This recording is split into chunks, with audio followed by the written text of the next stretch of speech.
Over the new year, Discmania did something with this black mystery box that I think turned out to be a little bit costly. And honestly, it's not too big of a deal, more than likely, but it probably cost them a little bit of money. And we'll talk about that today while we play 18 holes with just the mystery box here at Bird's Nest. Now, what Discmania did isn't something that I think affects most people, at least not completely, but it did affect me pretty directly, and I actually had to reach out to them about it. No beef, like no big deal at all. But I do think they probably didn't sell as many of these as they could have if they had done this slightly differently. Hole 1 is like 490 maybe, so it's like close to 500 feet down the hill. Start out the little influencer packet, the rest of this thing, which I never end up reading. This I think we'll look at later. I don't know what's in there. We'll look at it after everything, because it seems special. But the first disc on the top, you already know, Swirly S-Line PD2. Very overstable looking. Honestly, kind of looks pretty comparable to the Conqueror from Infinite Disc. Interested to see how overstable this is, but who doesn't want to see a bomb to start the day? Oh, it's beefy, boy. Wow. Do off the top? All right. Well, camera didn't get stolen, that's good. But the Conqueror video, this is before that. So if I suck, I shouldn't. It's an overstable driver, I should know how to throw it. Wow, beefy boy. Still not even that good. Part of me hopes there's another driver in here, because there are some longer holes at this course. So now before you roll your eyes at me with what I'm about to say, I do have some what I think to be good justifications for it, but the reason that I say Discmania made a costly mistake with this mystery box is I had seen all over social media, all like the Discmania pros and people sponsored by Discmania opening up their black mystery boxes. When that happens, especially since I live like an hour and a half from the warehouse, maybe even closer, I have mine in hand already. And I was out of town, so I was doing the Florida Christmas Championship Series. I got back home and I knew I had some packages because my apartment has like this Amazon hub locker thing. So I was like, sweet, I'm gonna get my mystery box. Open up all my packages and it wasn't there. Oh my. And Discmania is like one of the main companies that doesn't really reach out to me before they send me stuff. If I want to make a video out of it, there's never any real obligation. Of course, like if I just never make videos with their stuff, they're gonna stop sending it, which would make sense. But I also, even though I have this channel, I don't ever feel entitled to getting a box or a disc from a company. A lot of times it's in their best interest to spend, literally if it's they're sending me 2 or 3 discs, $20 with shipping included. Like this box maybe $40 or $50, probably less, in terms of their costs for me to make a review. But I'm not entitled to getting this stuff for free just because I have this channel. So I had to reach out to Discmania. I was like, hey, I noticed that the pros are getting them and I haven't really seen any content creators. And I was like, hey, is this just not a plan for the marketing? We got, ooh, feels like a putter. Ooh, an Exo Soft Link 2301. I don't really think I've thrown these that much. Oh my. Oh, I got the Shanky McShankersons today. But when I had reached out, it was during the New Year kind of Christmas break when I don't know who's in the office, who's on vacation. And they got back and they're like, no, it should be coming to you soon. We plan on sending it out to all the creators and whatnot. And then maybe 3 days later, when they got back into the warehouse, crap, we didn't send these to the influencers. So really none of the creator boxes got sent out. Also, I failed to say this as we were starting the video, but I need to shoot 9 down here today. That's the goal. If I don't shoot 9 down, for every stroke worse than 9 down, we're gonna give one of these guys away over on Instagram. And so they DM me and they're like, oh shoot, we didn't send any of them out. We'll send it out to you here soon. Unfortunately, one of the things I've learned about YouTube is if you review something 2 weeks after kind of peak hype for the thing, the review is gonna wind up doing significantly worse than you might expect, unless it's kind of a disc that will stay evergreen.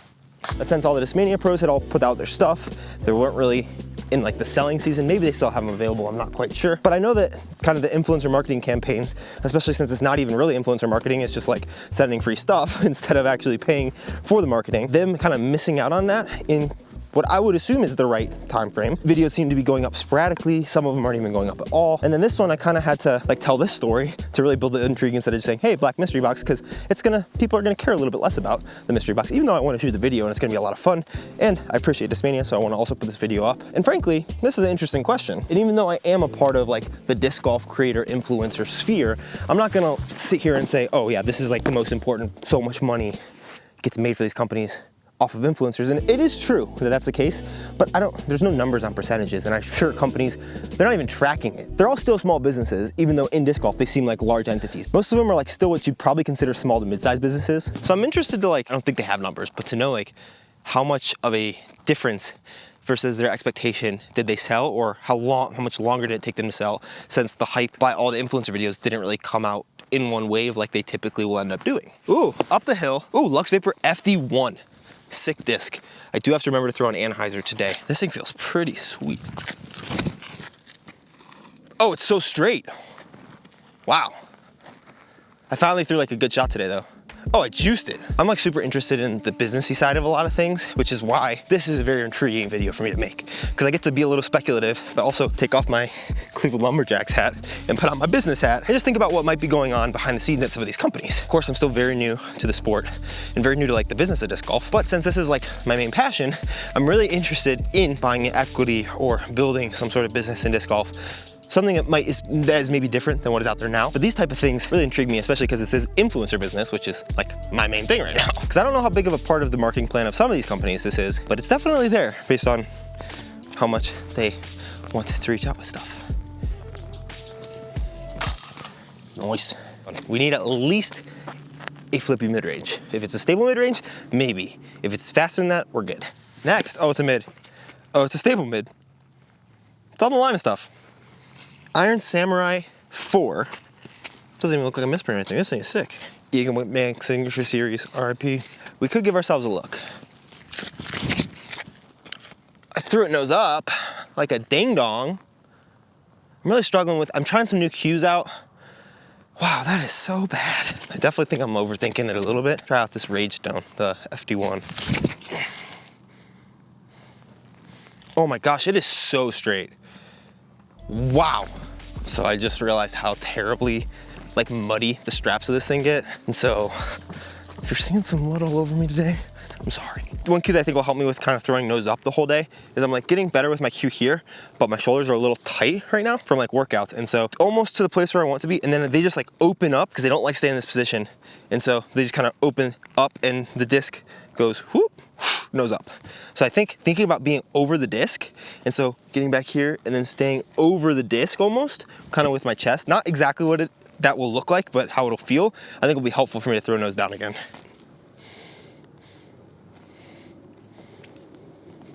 Money. 1 through 4. We're gonna have to pick it up. Can't blame the disc. We've had pretty decent disc selection on at least half of these holes. Straight ahead, like 250, 260 maybe.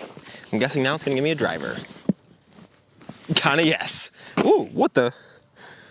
C-line, X out, FD3. Never really thrown an FD3 before.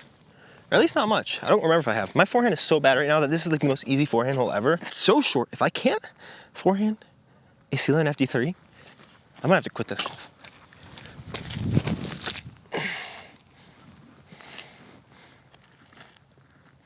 We don't have to quit. Good signs. I'm definitely interested to see how that kind of the creator landscape continues to evolve over the course of the next 3 to 5 years. I, of course, am hoping to push it forward in a lot of different ways and kind of blending the creator to pro rather than pro to creator. The opposite of what's been done before, at least seemingly. Big thank you to Infinite for kind of taking a chance and sponsoring me, because it is different than the other creator sponsorships that have happened in the past, and it's also different than the player sponsorships that happen. So I'm excited to see kind of where this pans out over the course of this year. Thank you guys for your support on all my discs, because the site that I always have linked down in the description, shameful plug, it's been doing better than they expected, which is awesome. So I really, really appreciate that. But Tour Series is ordered, should be here in the next couple months. But I'm just super interested to see kind of what happens, because there's so many different avenues that things can be pushed forward. And if you're wanting to create content, kind of take things from other niches that have worked that you haven't seen in disc golf yet and try it. And don't like try it once and be like, this doesn't work. Try it 5, 10 times. Like you're gonna need to put quantity in. I'm interested to see kind of how things grow and how you guys push this space forward. I'm obviously gonna try to do that as well, but it's gonna be cool. I think it'll help disc golf grow a lot and hopefully be recognized more by these companies as something that is very, very beneficial for them, as I'm guessing is what happened with these mystery boxes. All right, hole 6, one of my favorite holes on the course, kinda. I don't know, I just like it because it's like a kind of distance threshold marker for me for some discs. Like getting 7 to 9 speeds here now I'm pumped about. Eventually I'll be getting mids because it's 390 feet, slightly uphill. Next we have, it looks like that last one maybe was, oh my gosh. We're not getting a P2 there, maybe. More than likely not though. It's so overstable. We'll have a stepper at it. We might be in circle 2 there. Oh my gosh, I kind of shanked that a little right. I haven't got the shankies today. And I think we got our last disc in the box. which is kind of surprising for hole 7. And it is, ooh, C-line FD. Unfortunate for this hole, it's 420 feet. But these, I think have some stability. I don't know, I think they're color dependent almost. 176, so I'm gonna rip, see if we can't get close to like having some sort of putt.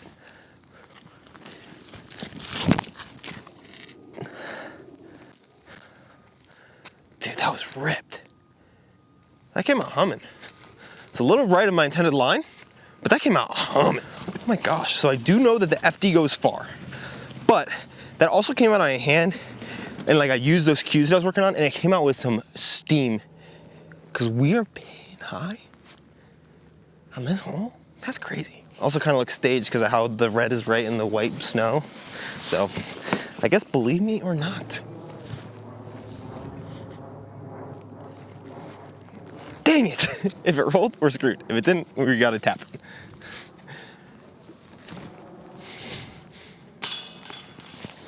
Are you serious, bro? I thought there might actually, I remember in the red one, there wasn't like something in the bottom of these boxes, but this one might have something. Next hole's 300 straight away, so any disc can get there. Oh, there's something in the bottom. Ooh. Neo DD3. Oh, Thunderstone. DD3s, just the S-line ones, have been pretty flippy. I wonder how flippy this is.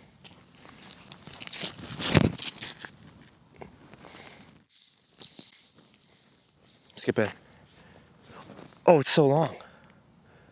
Whoa. Oh, that went farther than I expected. Whoa. If I ace this, Eagle has to go back to Discmania.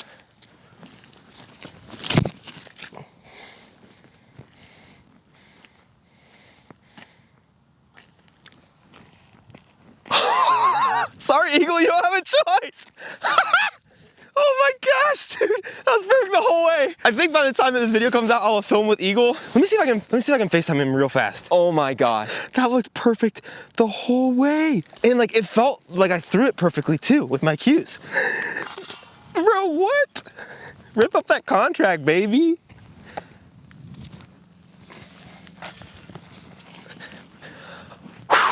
I doubt he's gonna text me back, honestly, about it. We haven't met in person yet. We're just texting about collaborating. So this video might come out before that, might after, who knows? He's gonna be playing lefty. I honestly think he's gonna beat me playing lefty. So that'll be nice and embarrassing for me. But yeah, we got this last one, which I don't know what this is, but obviously it's from Discmania.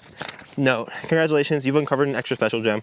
The extra 9th disc in your mystery box is a rare find from deep in the Discmania vault. Whether it's an awesome treasure makes its way to your collection or your bag, we hope you enjoy. Whoa. I don't know if they handpicked this for me, but I love the CD1. Probably gonna be a Dynasty guy now, but they sent me a prototype CD1. Domier than the other C-line ones. Not the right disc for this hole. It's like 270.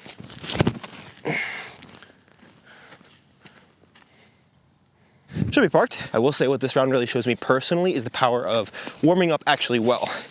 I came to film this video a little time constrained today, and so I was like, I'll throw a couple warm-up shots, blah, blah, blah. Kind of the BS that we all tell ourselves, especially being sore, and being sore in my pecs, which are braking muscles for the throw. I need to get some blood flow to them so that they'll remember, hey, we can work. So maybe for me, that's like some push-ups or whatnot.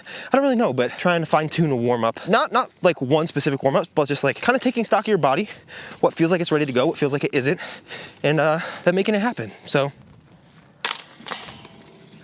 But we just got to 4 down through the front 9. And if we're playing the way we've been playing these last 2 holes, we're gonna get them all. Maybe we're gonna ace them all, honestly. Let's be real. What's up, man? Hey, man, what's up? So, I have unfortunate news for you. I'm out at Bird's Nest. I was on hole 8. I threw my first shot, and I'm playing with the Discmania mystery box. And then I pulled this one out, which I already pulled, and I was like, if I ace with this, Eagle has to go back to Discmania, and then I aced with it. So do you have anything that you want to say about your move back to Discmania now? Well, thank you, MVP. It was short but sweet.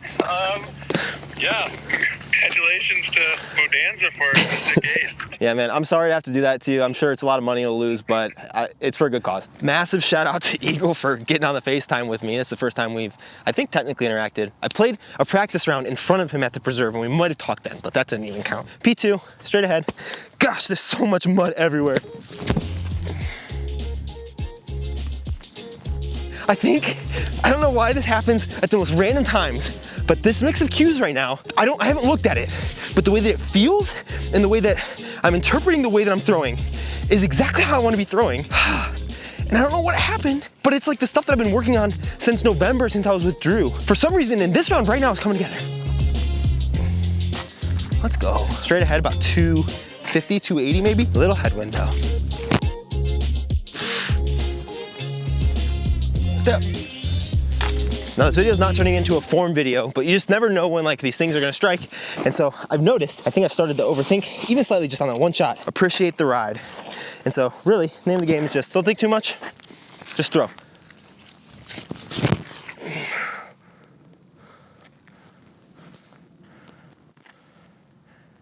Oh no.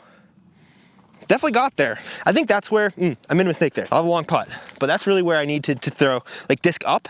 And instead of just throwing just the hyzer the whole way, which is what it was, and then it skipped a lot. Like this, the Thunderstone, the Neo DD3, that will have time to like, because it's gonna it like gets slower since it's so fast. It doesn't really move as much on the ground as you saw there. Maybe even like, well, I wonder if I can even get the FD3 there, but just something that the faster the disc, those both probably got to the same slowness as they move towards the ground. But the FD, because it requires so much less speed to be kept on the line that it wants to travel on, is gonna stay on that hyzer. The DD3 kind of gets a little more knifey as it slows down, which is what you want on a shot like this, to just kind of hit and stick. Or you can just like throw an FD3 for stability. We'll do that. All the wrong choices today. So the DD3 checks up because of the speed, the FD3 checks up because of the overstability, and the FD, or all of these, I guess, could stall out and check up because of nose up, but because I threw them all at a neutral to nose down angle, they didn't really do that. The DD3 I threw the most nose up because of the distance control. Oh, too high, dang. I like that link a lot. I'm gonna throw CD1.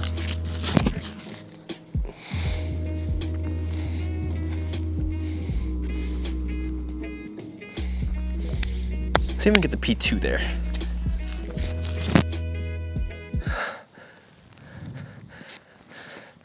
Get out of it. Not gonna lie, didn't think I could throw a putter this far. Against the crosswind, because I was on anhyzer against the wind the whole time. That's kind of crazy. This hole's like 550 down the hill. I don't quite think I can eagle it right now. I might be able to give myself a look though. I just have to connect with it well. Oh, it's not that flippy. Dang it. I was gonna say we don't really have a good forehand disc. Then I remembered we have the FT3, which is a little fast, but I think it would be perfect for this. Jump in. Oh my gosh. We are on one today. I don't know what's going on. 255, right up the middle. Maybe I don't get a good release with that. I don't know. But it's come out more hyzer than I think every time, and I feel like slipped down my fingers. Probably just need, I feel it, because it's comfortable, and then I feel like I get lackadaisical with my grip, whereas the P2 I won't because it's so deep that it comes out where I want, because I focus more on the grip. That's literally the shot that I want to throw with the link. Hole 16, we need 2 more birdies. 17, if I don't get it, you need to unsubscribe from the channel. I turned it too much. No way. Good kick.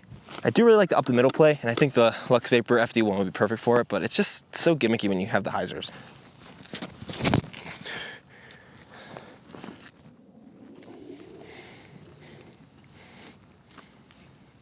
By gimmicky, I mean parky, whatever, stupid Anthony, he's a little silly boy. We have to get these last 2. We can eagle this one if we throw the right shot. Drift, drift, drift. Man, more anhyzer, come on. I can get there now. That was like semi-nose up and flat, not even anhyzer, and I got that top shelf, which I've never gotten to before. No, it's so low. It's such a good line, though. Ah. Should have just skipped her in there. First try. Last hole. We are 8 down. We got to get this one. This video's been electric. Thanks for following the ride. Basket is just straight ahead down there. It's like 280 feet maybe. Probably plays 230. So I might just throw the link.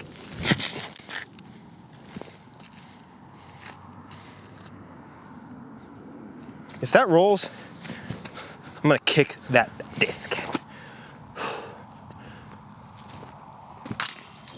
Oh, let's go, 9 down, baby. That's what I meant to do the whole time. Massive shout out, Eagle, for being willing to FaceTime. And massive shout out, you guys. Watch another video right there. Red mystery box, really fun against Lucas. Watch it. Watch it again if you watched it already. I'm rambling now. Bye. See you soon. Probably tomorrow. I like posting videos every day.